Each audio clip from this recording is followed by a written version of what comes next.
Au-dessus des puissances, au-dessus des trônes, au-dessus de la nature et de la création, au-dessus de tous les plans des hommes sages, bien avant le monde, tu existais. Au-dessus, crucifié, dans un tombeau laissé, tu mourus, seul et rejeté, comme une rose foulée par nos pieds. Tu as payé, pensant à nous, au-dessus de tout. Bonjour à tous, bonsoir à tous, comment allez-vous? C'est Jésus-Christ. C'est Jésus-Christ qui a payé. C'est Jésus-Christ qui a payé le prix de nos péchés. Le prix qui nous permet d'être lavés de nos péchés, rachetés de notre vaine manière de vivre, et en obtenant ainsi la possibilité donc d'être des candidats pour le ciel, des candidats pour le royaume de Dieu, des candidats pour le ciel. Comment allez-vous? Alors, je me suis arrêté pour faire une petite vidéo. Je vais vous expliquer pourquoi. Je suis allé faire de l'essence. Je suis allé faire de l'essence et nous sommes dimanche. Nous sommes dimanche matin, dimanche dans la matinée. Nous sommes dimanche. À une époque, mes amis, les magasins n'étaient pas ouverts le dimanche. Les magasins n'étaient pas ouverts. Donc, on connaissait la vie qui s'organisait par rapport à tout ce qu'on devait faire. La vie s'organisait du lundi au samedi, excepté pour certains métiers où effectivement ils travaillaient le dimanche. Mais en tout cas, concernant par exemple les magasins n'étaient pas ouverts le dimanche, donc on était habitué avec une vie qui s'organisait pour ce qu'on doit faire concernant les activités professionnelles notamment, donc une vie qui s'organisait du lundi au samedi. Et le dimanche, donc, c'était le jour de repos, le jour où les personnes profitaient pour faire autre chose que travailler et se détendre, profiter de la vie, voilà, faire autre chose, faire des activités ludiques autres que d'activités professionnelles. Et vous savez qu'il est dans la volonté de Dieu et dans la pensée de Dieu que l'homme s'arrête. Que l'homme s'arrête un jour pour justement ne plus se consacrer à une activité professionnelle, mais qu'il puisse se consacrer à autre chose et notamment à Dieu. C'est la volonté de Dieu, mes amis. Quand Dieu a créé la terre, et ensuite que sur la terre il a créé l'homme, Dieu a institué le sabbat. Le sabbat qui, selon le calendrier juif, est observé le 7e jour, et dans le calendrier juif, c'est le samedi. Ce n'est pas le dimanche, c'est le samedi. Et dans nos sociétés aujourd'hui qui ne se basent pas sur le calendrier juif, mais plus sur un calendrier romain, c'est le dimanche qui est le dernier jour et le lundi le premier.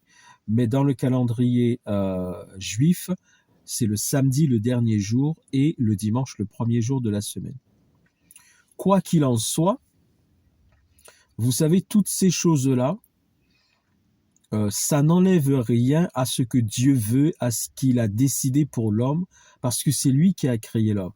C'est lui donc qui fixe les règles et c'est lui qui sait ce qui peut faire le bonheur de l'homme. Parce que, mes amis, Dieu nous a créés par amour.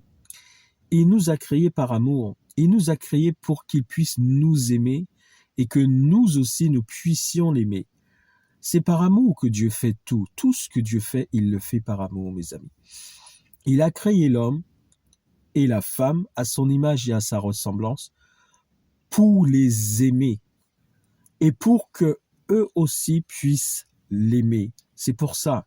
Et donc, comme c'est lui qui est à l'origine de tout, à la base de tout, et c'est lui le créateur, c'est lui aussi qui sait, c'est lui qui connaît qu'est-ce qui peut rendre l'homme heureux. Ce ne sont pas les hommes eux-mêmes qui savent ce qui peut les rendre heureux. C'est Dieu le créateur qui peut leur dire « voici ce qui va vous rendre heureux ». Et donc, malheureusement, quand l'homme et la femme ont chuté dans le jardin d'Éden, n'écoutant pas la voix de Dieu, mais écoutant la voix de l'ennemi, de l'ange déchu, Dieu a dit désormais, parce qu'au départ, il ne devait pas travailler, il devait juste prendre soin du jardin. Ce n'était pas une activité professionnelle, c'était un passe-temps. C'était un passe-temps. Le fait de s'occuper du jardin d'Éden, ce n'était pas une activité professionnelle. C'était un passe-temps. C'était quelque chose d'agréable à faire en prenant soin du jardin et en profitant de ce jardin d'Éden. Mais quand l'homme et la femme ont péché, Dieu les a chassés du jardin d'Éden et il leur a dit désormais que l'homme vivra à la sueur de son front, c'est-à-dire que là maintenant, l'homme devait travailler pour vivre. Donc ça a changé une fois qu'ils ont été chassés du jardin d'Éden. Les choses ont changé et désormais, pour vivre, l'homme doit travailler. Donc c'est la volonté de Dieu que l'homme travaille. C'est la volonté de Dieu que les hommes travaillent pour subvenir à leurs besoins depuis que l'homme a été chassé du jardin d'Éden. Donc le travail est dans la volonté de Dieu, il n'y a aucun souci, il n'y a aucun problème. Mais comme vous savez, l'ennemi qui est venu tenter Adam et Ève dans le jardin d'Éden, parce que son but c'est quoi? C'est que l'homme et la femme ne soient pas heureux. Son but, c'est que l'homme et la femme puissent perdre les bénédictions et le bonheur et la joie pour lesquels Dieu les a créés. Son but, c'est que l'homme et la femme puissent perdre la communion avec Dieu. Et dans quel but? Qu'il puisse subir le même sort que celui qui lui est réservé, parce que son sort, c'est la perdition éternelle. Et donc, étant jaloux et rempli de haine envers les hommes, il fait tout pour que l'homme et la femme puissent perdre cette grâce, ce bonheur, cet amour que Dieu leur donne, et que l'homme et la femme puissent subir les mêmes, malheureusement, le même but que lui, c'est-à-dire la perdition éternelle. Donc comment il s'y prend, mes amis? C'est ça qu'on doit comprendre. Il s'y prend de la manière suivante, c'est qu'au fil des années, il pousse les personnes il pousse l'homme à se rebeller contre Dieu et à faire tout ce qui est contraire à la volonté de Dieu. C'est ça son but. C'est comme ça qu'il s'y prend et c'est ce qu'il fait. Ça fait des siècles et des siècles qu'il fait cela et il réussit lorsque l'homme n'est pas en communion avec Dieu, n'écoute pas la voix de Dieu et prend des décisions donc contraires à celles de Dieu pour l'homme, eh bien, il réussit effectivement dans ses œuvres maléfiques.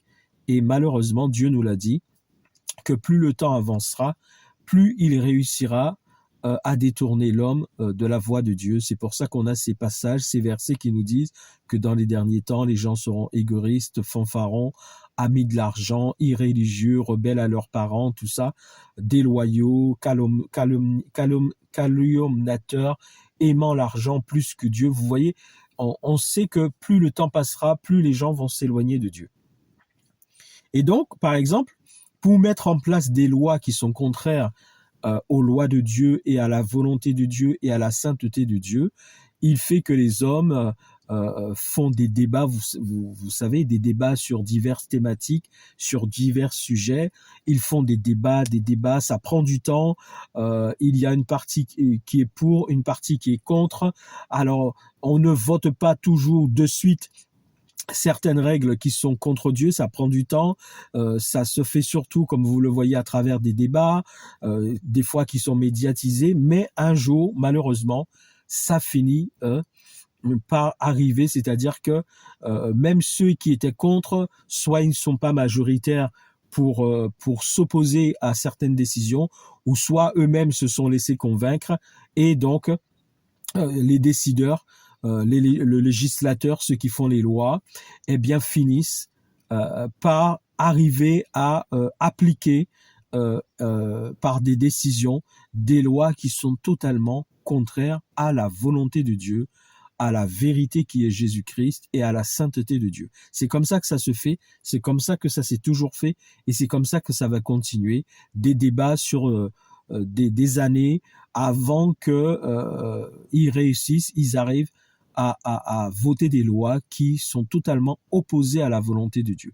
Donc, on en a vu beaucoup depuis que l'homme existe et jusqu'à maintenant, des choses qui sont devenues légales au sein des sociétés, des choses qui sont légales, qui ce sont des lois, on doit s'y soumettre alors qu'elles sont contraires à la volonté de Dieu, elles sont contraires à Dieu, elles sont contraires à la sainteté de Dieu, elles sont contraires à ce que Dieu veut pour l'homme et à ce que Dieu veut pour le bonheur de l'homme.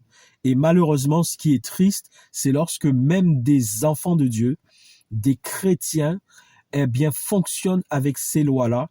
Et donc, au lieu d'être du côté de Dieu, alors qu'ils sont chrétiens, qui confessent Jésus, au lieu d'être du côté de Dieu et de rejeter ces lois et de ne pas, eux, appliquer ces choses dans leur vie, eh bien, au contraire, certains des chrétiens se servent même de ces lois et de certaines lois contraires à la volonté de Dieu, même pour faire du mal à leurs prochains, même pour faire du mal aux chrétiens, à d'autres chrétiens. Ça, c'est vraiment triste. Ça prouve combien l'ennemi arrive à manipuler l'opinion des gens. Bon, alors maintenant, j'en arrive à mon sujet principal de ce message. Je suis allé faire de l'essence et nous sommes dimanche matin, puisque je suis allé au culte. Nous sommes dimanche. Je sors du culte et je passe faire de l'essence puisque aujourd'hui, vous savez que nous avons au niveau des stations d'essence, nous avons donc le principe des stations 24 heures sur 24 en automate. Vous n'avez plus besoin, comme à une époque, qu'il y ait quelqu'un qui soit en service. Ce sont des automates et vous pouvez donc vous servir vous-même avec le principe des automates. Vous savez que nous sommes à l'ère du digital et de l'intelligence artificielle. Beaucoup de choses aujourd'hui sont gérées par les systèmes informatisés et les algorithmes. Donc, on n'a pas besoin forcément aujourd'hui d'avoir quelqu'un qui soit dans un service. Et c'est pour ça que le dimanche, il est possible de faire de l'essence. Vous passez dans une station de service et vous mettez votre carte et vous faites votre essence. Vous n'avez pas besoin qu'il y ait quelqu'un qui soit là. Donc, je passe faire de l'essence dans une station de service le dimanche. Et je suis sorti plus tôt que d'habitude au culte. Et j'arrive, mes amis, pour faire l'essence. Et comme je vous disais en introduction, à une époque, les magasins n'étaient pas ouverts le dimanche, mais maintenant les magasins sont ouverts le dimanche. Et j'arrive donc pour faire l'essence. Mes amis, le parking du magasin, le magasin en lui-même est aussi bondé et voire même plus qu'en semaine. Puisque maintenant, comme il y a cette possibilité de faire des choses qu'on était obligé de faire en semaine, du lundi au samedi, puisque les gens travaillent et que des fois, c'est après le travail qu'ils courent rapidement faire certaines choses, notamment des courses. Mais comme maintenant les magasins sont ouverts le dimanche, qu'il y a la possibilité de faire les courses aussi le dimanche, donc il y a des gens qui ont changé leur habitude. Au lieu d'y aller en semaine et de courir après le travail, elles préfèrent y aller tranquillement le dimanche. Ce qui fait, mes amis, que j'arrive donc pour aller faire l'essence et je vous dis, le parking du magasin est aussi bondé qu'en semaine et même plus, voire même plus bondé pour certains jours de la semaine. Donc vous avez le magasin, son parking est rempli. Vous trouvez pratiquement plus de place si vous souhaitez vous garer. Le magasin donc est rempli avec des personnes. Et là où je suis allé, il y a un McDonald's à côté. Le McDonald's est bondé, mes amis. Donc le parking du McDonald's est bondé. Le McDonald's lui-même est bondé de personnes. Hein. Et la station-service où je passe faire l'essence, c'est pareil. C'est bondé. La station est remplie aussi de personnes qui font de l'essence. Et après avoir fait l'essence, derrière le magasin, il y a toute une structure pour laver les voitures, tout ça. C'est la même chose. Vous trouvez donc c'est cette structure où les gens viennent laver les voitures. Il y a des aspirateurs, tout ça aussi. Eh bien, c'est la même chose. C'est bondé, c'est rempli de personnes qui nettoient leur voiture, qui lavent leur voiture, qui passent l'aspirateur dans leur voiture. Et il y avait un monsieur qui était en train d'essuyer le pare-brise à l'intérieur. Il venait de nettoyer et il essuyait le pare-brise à l'intérieur. Mes amis, pourquoi je fais ce message? Pourquoi je fais ce message? C'est pour vous montrer, comme je disais, comment le monde des ténèbres, au fil des années et des siècles, réussit à détourner les gens de Dieu. Parce que toutes ces personnes-là, mes amis, toutes ces personnes, je vous dis, c'était bondé, que ce soit le magasin, que ce soit la station de service, que ce soit le McDonald's à côté, que ce soit le service de lavage derrière le magasin, tout était bondé, rempli, même plus qu'en semaine. Voilà comment les ténèbres ont réussi, au fil des années, à détourner les gens de Dieu. Parce que toutes ces personnes-là, dites-vous bien, ce ne sont pas donc des personnes qui vont dans les églises louer et adorer Dieu.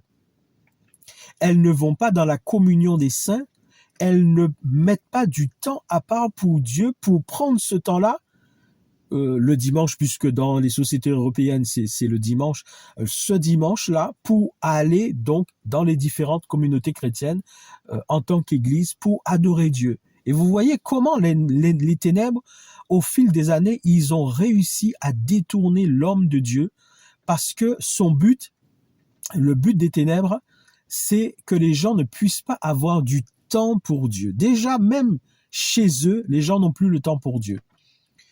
Chez eux, ils n'ont plus le temps. C'est-à-dire s'asseoir un moment, ouvrir la Bible, lire, prier, méditer la parole de Dieu, ils n'ont plus le temps. Même chez eux, déjà, ils n'ont plus le temps. Mais en plus de cela, le dimanche où les gens pouvaient aller à l'église, eh bien, beaucoup, malheureusement, ont fait le choix de ne pas avoir de temps pour Dieu. Ils préfèrent aller dans les magasins faire leurs courses, faire les différentes activités qu'ils doivent faire. Certains vont dans les restaurants, comme le McDonald's à côté et les bondés. Certains viennent faire leurs activités. Vous voyez, derrière, il y a la station de service où les gens lavent la voiture, nettoient les voitures. Donc, certains sont là à nettoyer leur voiture. Et la station de service où je faisais l'essence était aussi remplie. Donc, vous voyez, toutes ces personnes-là, et je vous dis, tout était bondé de monde. Toutes ces personnes-là, en fait, n'ont pas de temps pour Dieu. Ils n'ont pas le temps d'aller à l'église, ils n'ont pas le temps de penser à Dieu, ils n'ont pas le temps pour prier, pour aller écouter une prédication, pour lire la Bible. Ils n'ont pas le temps parce que les ténèbres ont fait en sorte de permettre désormais que les magasins soient ouverts les dimanches. Et ça a changé l'habitude de beaucoup de personnes. Et le but, c'est de leur voler, de leur prendre le temps qu'ils pourraient avoir avec Dieu. Et vous voyez, mes amis, c'est ça qui se passe. Et malheureusement, il y a des gens qui pensent que pour qu'ils puissent croire en Dieu, ou pour qu'ils puissent croire dans tout ce qu'on leur raconte concernant Dieu et les avertissements que Dieu donne aux hommes par rapport au salut, en fait, ils voudraient voir des choses extraordinaires se passer devant leurs yeux, des miracles extraordinaires pour croire en Dieu. Mais vous savez que même les miracles ne font pas toujours les gens venir à Dieu. On a plein d'exemples dans la parole de Dieu où Jésus a fait beaucoup de miracles et certains d'entre eux ne croyaient pas malgré les miracles. Malgré les miracles que faisait Jésus, certains d'entre eux n'y croyaient pas et ne sont pas venus à lui, ne se sont pas repentis de leurs péchés et ne sont pas sauvés. Pourtant, ils ont eu le privilège de vivre à l'époque où Jésus est venu sur la terre et de voir Jésus, c'est-à-dire de voir Dieu se faire homme sur la terre. Ils ont vu Jésus, ils ont entendu Jésus, ils ont entendu les enseignements de Jésus, ils ont vu Jésus de leurs yeux, ils ont vu des miracles que Jésus a fait, et certaines des personnes qui ont vécu à cette époque et qui ont eu ce privilège de voir Jésus vivant sur la terre, pour autant, certains d'entre eux ne se sont pas repentis de leurs péchés, certains ne se sont pas donnés à Dieu, et certains ne sont pas sauvés de ces personnes qui ont vu Jésus de leurs propres yeux quand il est venu sur la terre. Mes amis, et c'est ça, et c'est pour ça que je vous dis que même des miracles, des fois, ça changera rien dans la vie de certaines personnes. Elles resteront toujours dans les plaisirs du monde, dans ce qui les attire, et refuseront de venir à Dieu pour mettre leur vie en règle avec Dieu parce qu'elles préfèrent le péché, elles préfèrent la liberté qu'offre le péché, et donc ça les obligera à mettre leur vie en règle avec Dieu, et elles ne veulent pas. Et donc je vous disais que, en fait, mes amis, tout ce que Dieu nous a annoncé, ça se fait. Ça se réalise, mais ça se fait d'une manière où beaucoup ne remarquent pas les choses se font comme Dieu nous les a dites. Et par exemple, vous voyez, cette affaire du dimanche où les magasins n'étaient pas ouverts. Donc les gens ne pouvaient pas aller faire les courses le dimanche puisque les magasins n'étaient pas ouverts. Donc le dimanche, certaines d'entre elles arrivaient à entendre le fait qu'on leur parlait de Dieu et arrivaient à accepter des fois d'aller dans une église.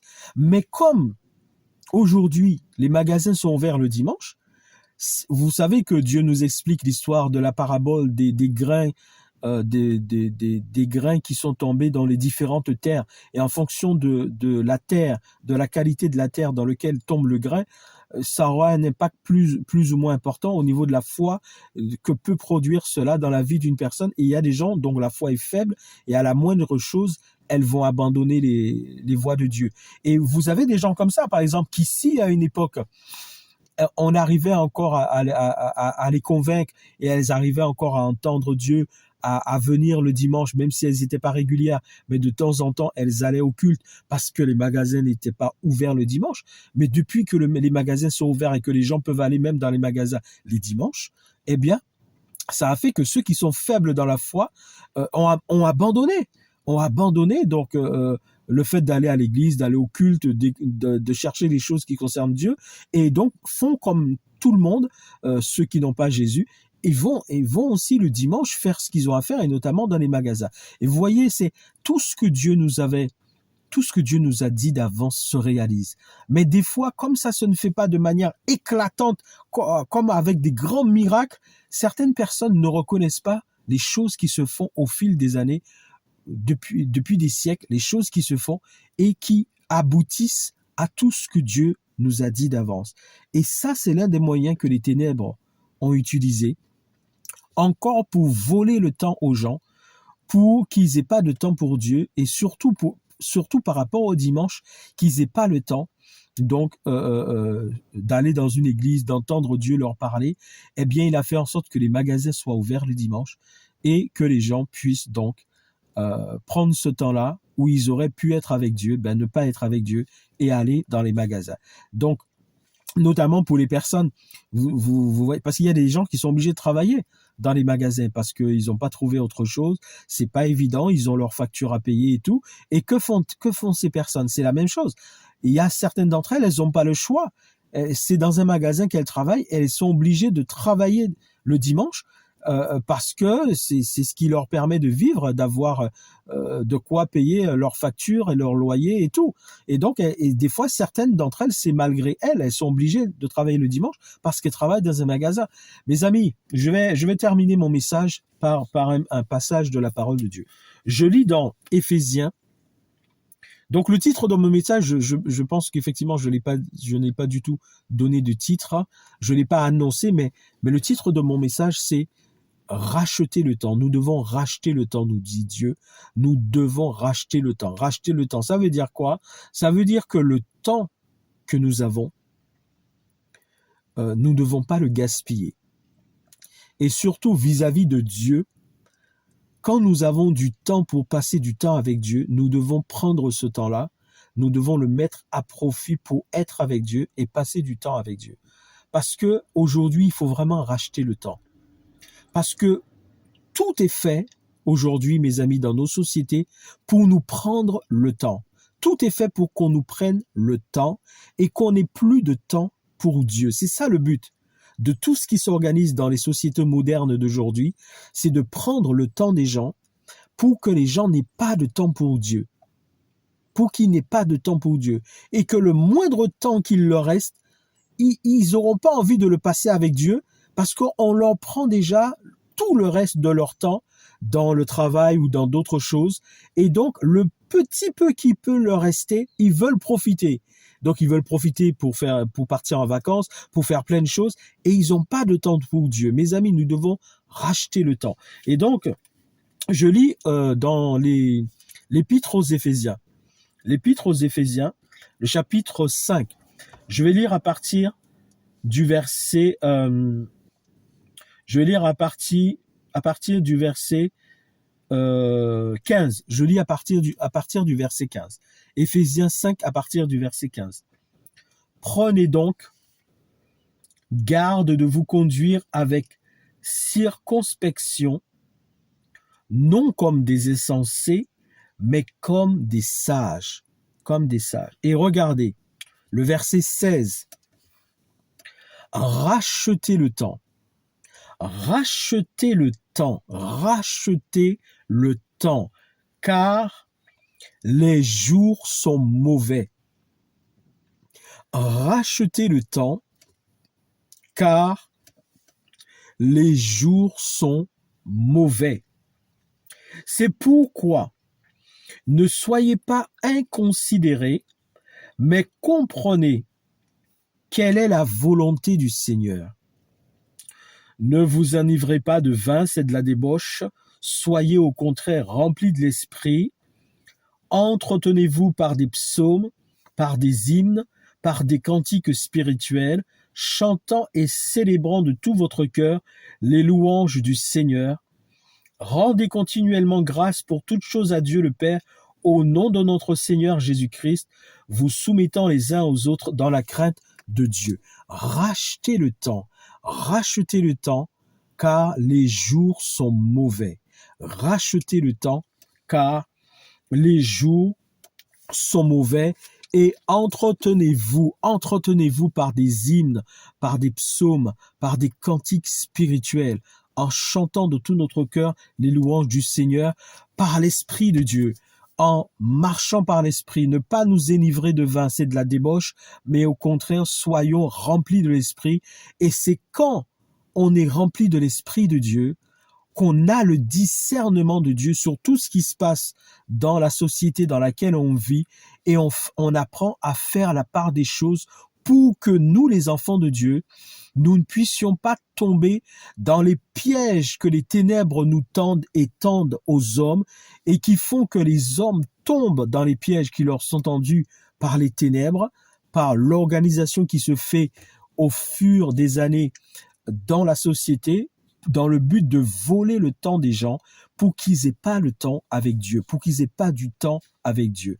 Et c'est pour ça que les magasins, aujourd'hui, étant ouverts le dimanche matin, les magasins sont bondés, les stations de service sont bondées, les stations de lavage des voitures sont bondées, les McDonald's et tout autre type de restauration rapide sont bondés. Parce que, mes amis, les ténèbres font en sorte de voler le temps des gens pour que les gens n'aient pas du temps pour Dieu, pour que les gens n'aient plus le temps pour Dieu. Et nous devons être vigilants, mais cette vigilance, nous l'aurons en étant remplis de l'Esprit de Dieu, pour ne pas tomber, pour exercer le discernement, avoir l'intelligence spirituelle, la sagesse spirituelle, et ne pas tomber dans les pièges des ténèbres, pour que nous préservions notre temps avec Dieu, et notamment que ce soit chez nous, dans notre intimité personnelle chez nous, que nous préservions notre temps avec Dieu, mais que ce soit aussi pour notre culte dans la communion des saints, dans les différents endroits où nous avons encore la possibilité de nous réunir pour célébrer Dieu, que ce temps-là, mes amis, nous ne puissions pas le consacrer à autre chose, mais que nous puissions effectivement donner la valeur de ce temps-là pour faire le choix de toujours aller dans la communion des saints, dans nos différentes églises et célébrer, adorer et louer l'Éternel qui nous a créés par amour, qui nous aime, qui veut notre bonheur et qui a tout fait pour que nous soyons sauvés. Mes amis, c'était mon message. Rachetez le temps car les jours sont mauvais. Rachetez le temps car les jours sont mauvais. Soyez bénis, que Dieu vous bénisse au nom de Jésus-Christ et à très bientôt en Jésus-Christ.